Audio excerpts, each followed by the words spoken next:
श्री महाभारत खिलभाग हरिवंश पुराण भविष्य पर्व 27वां अध्याय। मधु के पतन से समस्त प्राणियों को हर्ष एवं एकत्र हुए पर्वतों और वसंत ऋतु का वर्णन, मधुवाहिनी नदी का प्रगट्य और गौरी सिद्धा का महत्तम। वैश्यापंजी कहते हैं, हे जन्मेजय, मधु का पतन हुआ देख पुष्कर में समस्त प्राणी अत्यंत प्रसन्न हो उच्च स्वर में गाने और नृत्य करने लगे। पर्वतों में प्रधान सुपार्श अपने सुवर्ण में श्रेष्ठ शिखरों से आकाश में रेखा खींचता सा प्रतीत होता था। उसके वह शिखर अनेक धातुओं के कारण बड़े विचित्र दिखाई देते थे। अन्य पर्वत भी नाना प्रकार की धातुओं से रंजित हो अपने ऊंचे शिखरों से बिजलियों सहित मेघों के समान शोभा पा रहे थे। पंखों की हवा से ऊपर को उठी हुई धूल अंजन और बालुका सहित चूर्णों के साथ पर्वतों के शिखरों को ढकती हुई महान मेघों की घटा के समान जान पड़ती थी। उनके शिखर मेघों से आलंगित हो रहे थे। वे अपने पंखों की वायु से वृक्षों को बिखेर रहे थे और उनमें सोने की बहुत सी खानें प्रकट हुई थी। इस प्रकार वे पर्वत आकाश में खड़े हुए से प्रतीत होते थे। पंखों और शिखरों से सुशोभित सुवर्णमय धातुओं से अविरंजित और वायु के वेग से प्रताड़ित हुए वे पर्वत आकाशचारी पक्षियों को भी भयभीत कर देते थे। वहां सभी पर्वत सुवर्णमय थे। सब पर स्फटिक मणियों का राशि संचित थी और वे सभी बहुसंख्यक सूर्यकांत तथा चंद्रकांत मणियों के कारण निर्मल प्रभा से उदासित हो रहे थे। महापर्वत हिमवान सेतु धातुओं से व्याप्त था। उसके शिखरों के अग्रभाग सूर्य की किरणों से प्रकाशित हो सुवर्णमय दिखाई देते थे। उसके पंखों के भीतर से प्रकट हुई प्रकाशमान मणियां उसके शिखरों को प्रकाशित कर रही थीं। लाल रंग के फूलों से सुशोभित तथा अपने तेज से दीप्यमान शिखर उसकी शोभा बढ़ा रहे थे। भयंकर शिखरों वाला मदिराचल स्फटिक मणियों की राशि से संपन्न था। उसके भीतर व्रज मणि हीरा छिपी हुई थी। वो अपने निर्बल लंब शिखरों के स्वर्ग से समान सुशोभित होता था। शिलाओं और धातुओं से विभूषित सहस्त्र शिखरों वाला कैलाश पर्वत फाटकों के समान ऊंचे और घने वृक्षों से सुशोभित हो रहा था। भांत भांति के बाजे बजाने वाले गंधर्वों, मधुर गीत गाने वाले किन्नरों तथा देव कन्याओं के अंग रागों को शोभा पाने वाला कैलाश कीड़ा पर्वत के समान प्रतीत होता था। मधुर भाग युक्त गीत, अभिनय पूर्ण नृत्यों, श्रृंगारमी क्रीड़ाओं और नृत्य काल में किए गए अंगक्षेपों, चटकने मटकने आदि से कैलाश पर्वत मूर्तिमान कामदेव के समान रस का उद्दीपक हो रहा था।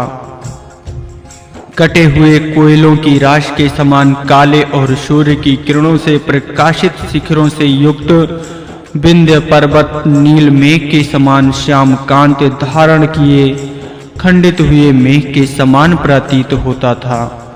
समस्त प्राणियों के जीवन धारण के लिए उन सभी पर्वतों ने महान शक्तिशाली मेरु पृष्ठ पर उत्तम मेघ समूहों के समान निर्मल जल की वर्षा की। बहुत सी विचित्र शिलाओं, अनेक रूप वाली धातुओं तथा स्फटिक के समान निर्मल जल का स्रोत बहाने वाले गुफाओं से उस पर्वत की बड़ी शोभा हो रही थी। विचित्र पुष्पों से विभूषित हुए वृक्षगण वर्षा ऋतु में वायु से आच्छादित हुई बिजली सहित मेघों के समान शोभा पाते थे, अथवा सोने के विचित्र अलंकारों से अलंकृत हुई हाथियों के समान सुशोभित होते थे। जिनमें पक्षी छिपे हुए थे वह वृक्षों के सहारे फैली हुई लटकी हुई पुष्पित लताएं वायु के झोंके खाकर नृत्य सा कर रही थीं। बैसाख के दिनों में महान वायु से कंपित हुई वह लताएं उसी प्रकार पुष्प समूहों की वर्षा कर रही थीं जैसे लहरों से टकराई हुई समुद्र की तटभूमि जल की बूंदें बिखेरती हैं। उसमें बहुत सी शाखाएं, तने और बरोहें शोभा पाती हैं। ऐसे अनेक रंग वाले विशाल एवं फले हुए वृक्ष मानो वसुधा को सहारा दे रहे थे। जिन्हें मकरंद प्रिय है वह मधुमत, मधुकर और कोकिल आदि पक्षी कालगान करते हुए कामदेव के आगमन की घोषणा सी कर रहे थे। मधु दैत्य का नाश करने वाले भगवान विष्णु ने वहां मधुवाहिनी नामक नदी प्रकट की जिसका स्रोत फूटकर बह रहा था। वो उत्तम तीर्थ वाली नदी प्रचुर जल से भरी हुई थी। उसकी बालू का अंगार के समान वर्ण वाली थी। वो मधु तीर्थ स्वरूपा नदी मन को मोहे लेती थी। उसमें निर्मल जल भरा हुआ था और वो ढेर के ढेर फूलों को बहाए लिए जाती थी। ब्रह्मा जी के वाक्य से प्रेरित हो उसमें पुष्कर में प्रवेश किया। ब्रह्मा तंत्र से भी ऋषि भी उसके पीछे पीछे गए।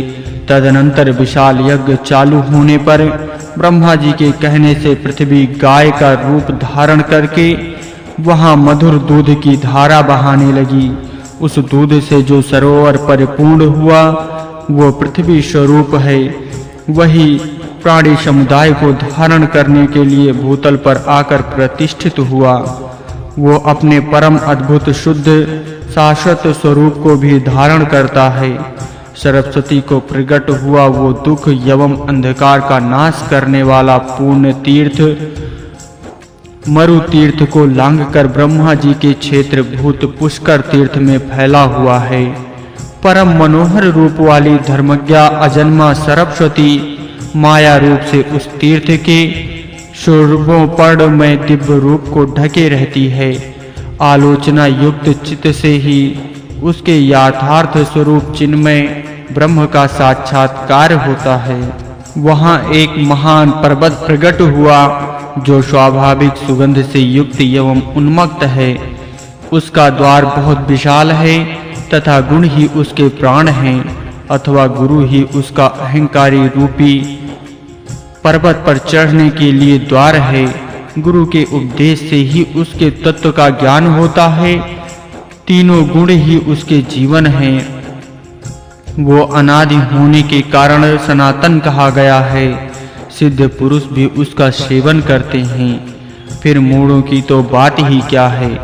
प्रचुर दक्षिणा देने वाले हे जन्मेजय, सुवर्णमयी विचित्र वेदिकाओं से वो पर्वत सुशोभित होता है। पुष्कर तीर्थ विचित्र जगत का निर्माण करने वाले शिल्पी ब्रह्मा जी अथवा परमेश्वर से व्याप्त हैं। जैसे महामेरु गिरि का स्वरूप 5 धातुओं से युक्त होता है, उसी प्रकार वो पर्वत 5 धातुओं से घिरा हुआ है। रूप से वो अद्भुत दिखाई देता है तथा जो सुप्रसिद्ध चेतना है उससे वो संपन्न जान पड़ता है। अब अपने को परमात्मा से अभिन्न मानकर ही मैं सब कुछ करता हूँ, इस भाव से तत्व का निरूपण कर रहे हैं। मैं ही धर्माचरण करने वाले इस शरीर का मानसिक संकल्प से निर्माण करता हूँ। लोक में जो नाना प्रकार का रूप दिखाई देता है उसकी भी मैं ही अपने मन से सृष्टि करता हूँ। इस पार्थिव शरीर में जो चेतना है उसको भी मैं ही अभिव्यक्त करता हूँ। मैं 5 ज्ञान इंद्रियों से तीनों लोकों की बातें जान सकता हूँ। छठी इंद्रियां मन के द्वारा धर्मचारिणी वृत्ति की रचना कर सकता हूँ। जो समृद्धशाली पुरुष समृद्धियों का संग प्राप्त होने पर भाव और मोह से संकल्प मात्र और ब्रह्म रूप से उन्हें देखते हैं तथा सब प्रकार की असत्यों से मुक्त हो विषय संग्रह करने वाले मन, बुद्धि, इंद्रियां और प्राणों को काबू में करते हैं, वही तत्व ज्ञान के अधिकारी हैं। प्रायः सब लोग 5 भौतिक शरीर में बंधे रहकर नाना प्रकार के फलों की चर्चा करने वाले वेद वाणी से प्रेरित हो सकाम कर्मों में लगे रहते हैं। अतः कोई भी मन की इच्छा अनुसार रूप धारण करने वाले मुझ परमात्मा को नहीं उपलब्ध कर पाता। जो इच्छा अनुसार ग्रहण किए गए श्री राम कृष्ण आदि विग्रहों से उपलक्षित भगवान विष्णु का नाम जप कीर्तन आदि के द्वारा बारंबार स्मरण करते हैं, वे तपस्या से अपने पापों को दग्ध कर देने वाले उपासक मुझ अव्यक्त परमात्मा का साक्षात्कार कर सकते हैं। जो मनुष्य धर्म के मार्ग पर स्थित हो, उक्त साधन सोपान के द्वारा मुझ निर्गुण ब्रह्म रूपी प्रसाद पर आरोहण करते हैं, वे साधु पुरुष भी पाप ताप से रहित हो स्वर्ग पर विजय पा जाते और मेरा साक्षात्कार कर लेते हैं। मेरु पृष्ठ पर जो ऊंचा पर्वत खड़ा है, उस पर आरूढ़ होकर निर्मल अंतःकरण वाले पुरुष प्राणों इंद्रियों की अस्तित्व का त्याग करने के लिए युद्ध संघर्ष करते हैं। सिद्धि के पथ पर बढ़ने वाले साधक मन के समान वेगशाली हो, नंदवन और विशाल काम्य कवन में पहुंचकर अप्सराओं से मिलते और उनके साथ विहार करते हैं। मेरे भक्त इस विद्या को पाकर पुष्कर तीर्थ में नाना प्रकार के व्रतों का अनुष्ठान करके अपने शरीर को क्षीण कर देंगे।